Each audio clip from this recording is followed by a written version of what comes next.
આજે આપણે બનાવવાના છે તે છે આપણે કાતરામાંથી આપણે છે તે ચટણી બનાવવાના છે। તો તે કઈ રીતના બનાવી તે હું તમને બતાવવાનું છું, કેમ કે તેને આપણે છે તે પરોઠા સાથે છે, રોટલી સાથે છે, કે તમે કોઈ પણ વસ્તુ સાથે, ભાખરી સાથે પણ તમે સર્વ કરી શકો।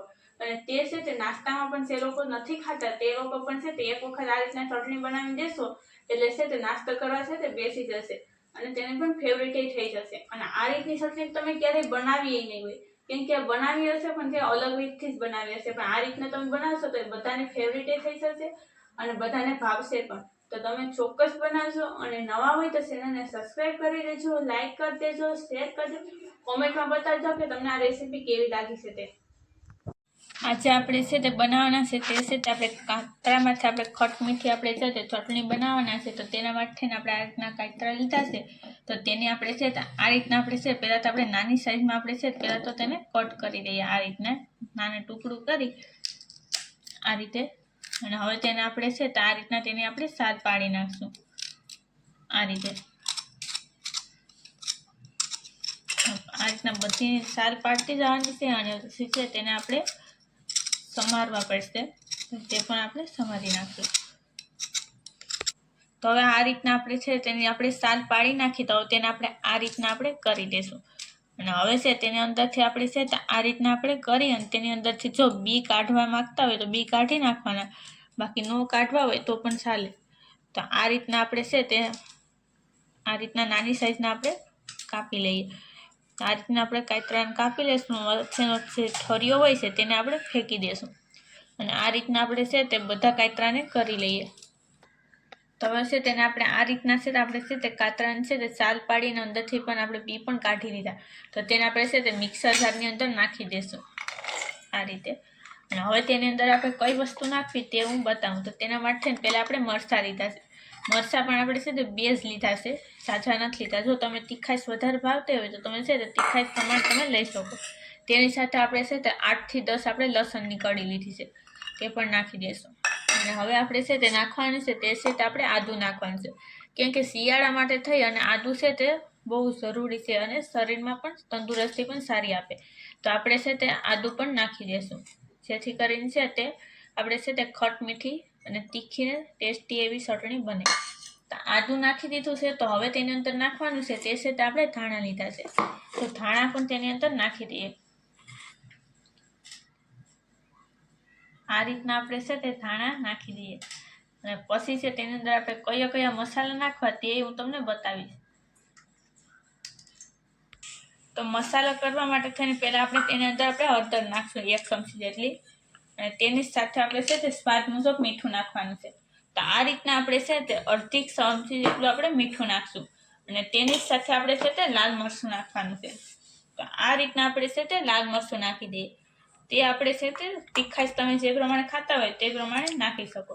તો આ રીતના આપણે 2 ચમચી જેટલું નાખશું અને હવે તેની અંદર આપણે ખાંડ નાખવાની છે, કેમ કે આપણે મરચાં, આદું અને ચટણી ત્રણેય વસ્તુ નાખ્યું છે એટલે છે તે આપણે ખાંડ છે તે નાખી દઈએ, જેથી કરીને છે તે કાતરા સાથે છે તે બેલેન્સ થઈ શકે, તીખું મીઠું ટેસ્ટી આ રીતના। તો હવે છે તેને આપણે ઢક્કણ પેક કરીને પીસી નાખશું। તો આપણે છે તે આ રીતના તેને મિક્સરમાં પીસી નાખ્યું, તો કેવું સરસ મસાનું પીસાઈ ગયું, જોતા જ છે તે આપણે ખાવાનું મન થઈ જાય તેવી આ રીતના ચટણી બની છે। પણ હજી આપણે છે તેમાં આપણે આગળની પ્રોસેસ કરવાની છે। તો પહેલાં તો આપણે છે તેને આપણે એક વડામાં કાઢી લેશું। તો હવે તેને આપણે છે તે આ રીતના ચટણીને કાઢી લીધી, તો હવે છે તે આપણે તેલ ગરમ થવા તપેલીની અંદર નાખી દઈશું, તે આપણે 1 થી 2 ચમચી જેટલું જ નાખવાનું છે આ રીતે। અને હવે છે તેને આપણે ગરમ થવા દઈએ। તો હવે આપણું તેલ ગરમ થઈ ગયું છે, તેની અંદર આપણે છે તે રાઈ નાખી દઈશું 1 ચમચી જેટલી, અને હવે છે તેની અંદર આપણે જીરું નાખવાનું છે। આ રીતના આપણે 1 ચમચી જેટલું આપણે જીરું નાખી દઈશું। હવે તેને સારસ મજાનું પકડવા દઈએ। તો હવે આપણે છે તેની અંદર આપણે લીમડો નાખવાનો છે, તો હવે તેની અંદર આપણે છે તે લીમડો નાખી દઈએ। હવે છે તેને થોડી વાર માટે થવા દઈશું આ રીતના, પછી તેની અંદર આપણે છે તે નાખી દઈશું આ રીતના જે આપણે ચટણી છે તે બનાવીને રેડી કરી શકીએ। તો તેની અંદર નાખવા પહેલાં આપણે તેની અંદર આપણે હિંગ નાખી દઈએ આ રીતના, ગેસને કરી દઈએ હાવ સ્લો, અને હવે આપણે નાખી દઈશું ચટણી। હવે તેને આપણે છે તે સરસ મજાનું મિક્સ કરી લઈશું તેલમાં, અને થોડી વાર માટે થઈને તેને આપણે સડવા દઈશું। આ રીતના હવે તેને આપણે સળવા દઈએ. એટલે છે તે એકદમ ટેસ્ટી એવી છે તો આપણી આ ચટણી થઈ જાય, તેલવાળી થાય એટલે જરાય તીખી પણ ન લાગે કે એકદમ ચટપટી જ આપણી આ ચટણી બને. પરોઠા સાથે, રોટલી સાથે, કોઈ પણ વસ્તુ સાથે સર્વ કરી શકો.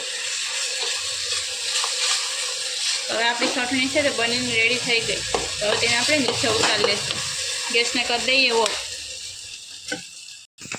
તો હવે તેને આપણે નીચે ઉતારી લીધી. તો હવે તેને આપણે છે તે એક પેલામાં આપણે કાઢી લેશું.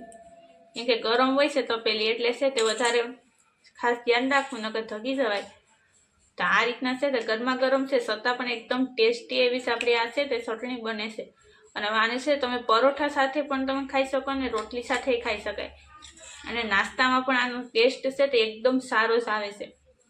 કેમ કે જે લોકો છે ને નાસ્તો નથી કરતા ને તેને પણ તમે જો આ રીતની ચટણી બનાવી દેશો રોટલી સાથે ખાવા તો છે તે પણ છે તે નાસ્તો કરી લેશે. હવે તેની ઉપર આપણે છે તે લીલા ધાણા છે તે નાખી દેશું. જેથી કરીને છે ગરમા ગરમ હોય છે ત્યારે જ છે તમે જો લીલા ધાણા નાખો છો તો તેની સ્મેલ છે તે એકદમ આવે છે.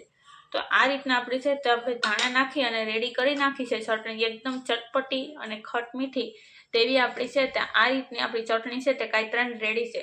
તો તમે ચોક્કસ બનાવજો અને નવા હોય તો ચેનલને સબસ્ક્રાઈબ કરી દેજો, લાઇક કરી દેજો, શેર કરી દેજો, કોમેન્ટમાં બતાવજો તમે આ રીતના ચટણી ક્યારેય બનાવી છે કે નહીં તે.